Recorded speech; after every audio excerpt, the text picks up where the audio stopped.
The Exorcism of an Angel by Tobias Wade. There is no greater curse than the possession of a demon, nor greater honor than the visitation of an angel. God has blessed our home with his presence, and I'm nothing but grateful for the miracle which has occurred. And yet I tremble as I write this, because through this trial we have learned one lesson most truly of all. His delight is not in the strength of the horse, nor his pleasure in the legs of a man, but the Lord takes pleasure in those who fear him. Psalm 147:10-11. To fear God does him as much honor as to love him, for both are equal expressions of belief. God does not give us the choice of which laws to follow. The comforts of modern life have seduced men into a pitiful state of moral lassitude, but our family does not compromise on our beliefs. Righteousness can be feigned for the sake of impressing one's neighbors, but the truth of our souls can't be hidden from God. I do not permit a woman to teach or to have authority over a man. She must be silent. Timothy 2:12. But the insolent girl would not be silent before my husband, not until I struck her. First she howled, then she whimpered, and then she was still.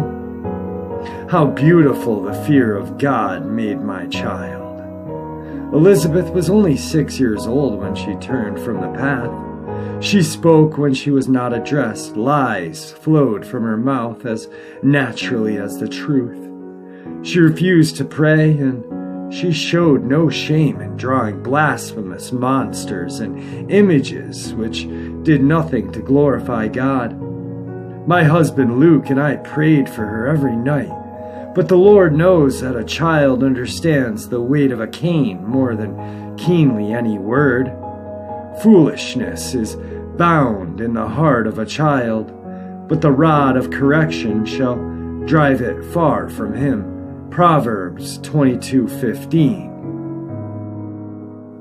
Her high-collared dresses hid the marks, and for a time Elizabeth showed enough respect for her parents not to speak against us.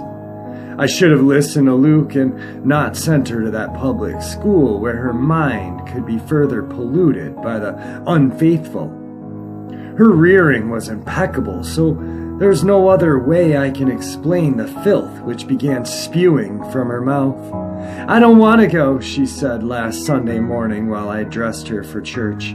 I hate him, I hate God.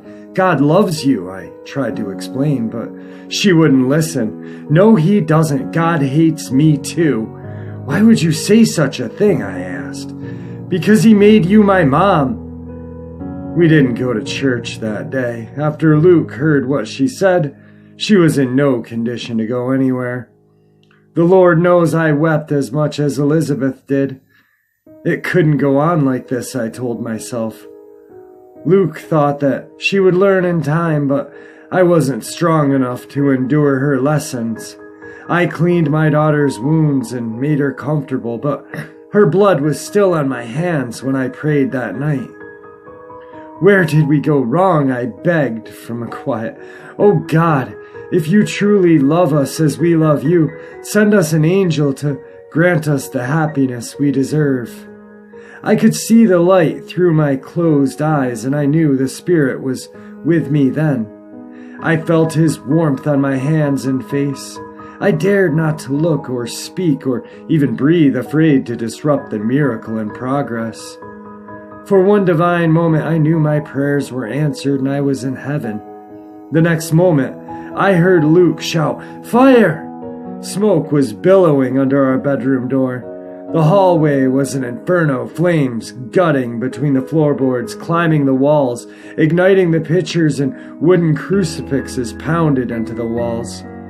I staggered towards Elizabeth's room, coughing and falling to my knees to crawl under the smoke.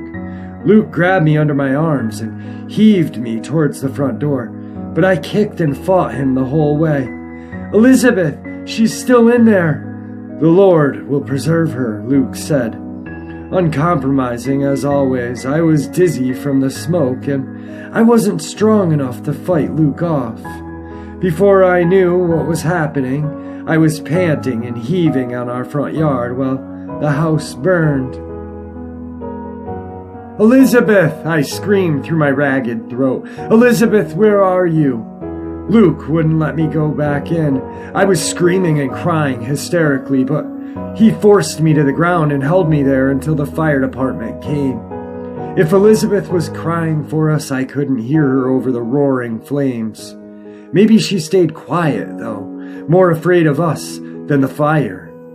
Luke prayed while the firemen battled the blaze. I didn't, knowing my prayers had already been answered. This is the happiness we deserved. 3 strong men entered the house when the exterior had been doused. Veterans in full gear with masks and oxygen tanks. Elizabeth had nothing, and sore as she was from her punishments, I don't know if she could have escaped the house, even without the fire. 3 men exited the house, their arms empty. Elizabeth was barefoot and walking unassisted between them. Her face was clear, unmarked from soot, her breathing slow and even. Her skin was pure white, unmarked by injury or burn. "A miracle," Luke had said. "A miracle," the firemen were quickly to agree. "A curse," I wasn't brave enough to reply. We all stayed in a hotel that night. Luke was so exhausted from the ordeal that he slept soundly. But I couldn't help but lie awake and listen to Elizabeth's whispering to herself. She was traumatized, my reasoning said. She was trying to process what happened, and she needed me to hold her and tell her it's going to be okay.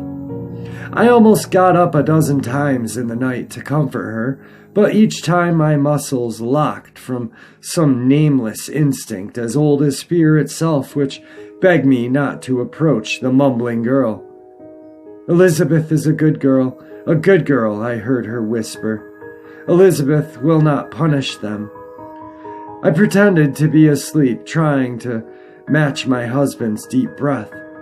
I couldn't get enough air, though. My involuntary gasps must have betrayed me, because Elizabeth would sometimes sit rigidly upright and stare at me in the darkness. I watched her through slitted eyes, not daring to move. Elizabeth prayed too, you know. The girl was obviously speaking to me, but all I could do was lie there and keep breathing. "Do you know what she prayed for?" I clenched my eyes tight. I felt so stiff that I might as well be dead.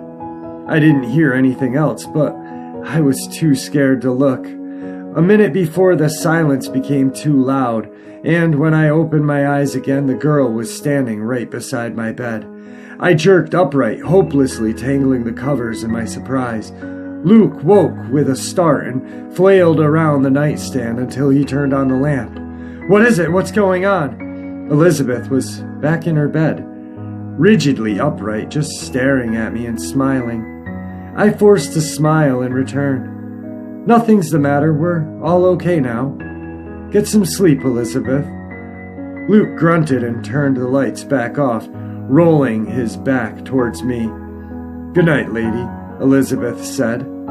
I don't know how many hours it took me to fall asleep after that, but I never saw Elizabeth lie down the whole time. Over the next few days, the insurance inspectors concluded that it was an electrical fire, although there was so little information in their report that it seemed more like speculation to me. Elizabeth hasn't given us any trouble since. She's mild and doleful in her behavior and her prayers. She still loves to draw, but the serene, passionless faces she repeats over and over are far more disturbing than the monsters she used to decorate the pages with. Luke couldn't be happier, of course. He's got the perfect little angel he's always wanted.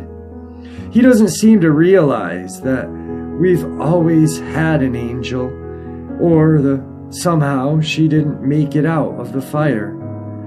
She's watching me as I write this, smiling and swinging her feet, but I don't care. She may even read it if she likes. It doesn't matter. God already knows there's more divinity in the imperfect child than all angels in heaven. I worship him with my fear now. So if that truly pleases the Lord, let him hear me and send my daughter home. But she's giggling now, so perhaps he has other plans in store for me.